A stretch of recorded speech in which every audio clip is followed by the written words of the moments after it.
కోట్ల ప్రత్యేక ఆర్థిక ప్యాకేజీ కింద మారిషస్లో కనీసం 10 ప్రాజెక్టులకు భారత్ సాయం అందించబోతోంది. అందులో ఓడరేవు, ఎయిర్పోర్టు, రోడ్లు, పాఠశాలల ఆసుపత్రుల్లోనే. ఇది కేవలం ఆర్థిక సాయం కాదు, రెండు దేశాల ఉమ్మడి భవిష్యత్తుకు పెట్టే పెట్టుబడి. భారత్, మారిషస్ రెండు వేరు దేశాలు అయినప్పటికీ వాటి స్వప్నాలు, భవిష్యత్తు ఒక్కటే అన్నటువంటి వార్తని హైలైట్ చేశారు. లేకపోతే అరటి రైతు ఆర్తనాదం అంటూ తాజాగా టన్ను 3,000కు పతనమైన G9 రకం.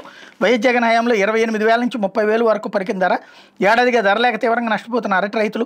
రావులపాలెం మార్కెట్లోని అదే దుస్థితి. టీడీపీ కూటమి సర్కార్పై అన్నదాతలు మండిపోవటం. ఇప్పటికే ఉల్లి, టమోటా, బత్తాయి ధరలు డమాల్. ఇక్కడ ప్రభుత్వం ఇప్పటికైనా సీరియస్గా ఆలోచించాల్సింది ఏంటంటే బ్రోకర్ల దోపిడీ.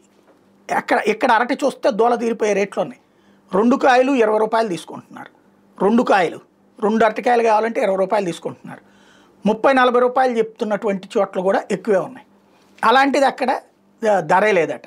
ఎందుకు జరుగుతుంది? ఇందులో ప్రభుత్వాలు ఏదో జగన్ ఉంటే జగన్ ఇప్పించేశాడని నేను అన్నాను. అది ఖచ్చితంగా బ్రోకర్లని కంట్రోల్ చేస్తే నడుస్తుంది. ఇక్కడ బ్రోకర్లే తినేస్తారు. రైతుకు గిట్టుబాటు కాదు, వినియోగదారుడికేమో దోల తీరిపోయే రేట్లు ఉంటాయి. మధ్యలో తినేసేటటువంటిది బ్రోకర్. అది పరిస్థితిని సెటిలైట్ చేయకపోతే ఆ దెబ్బ మాత్రం ప్రభుత్వానికి పడుతుంది. లేకపోతే సాక్షిపై కొనసాగుతున్నటువంటి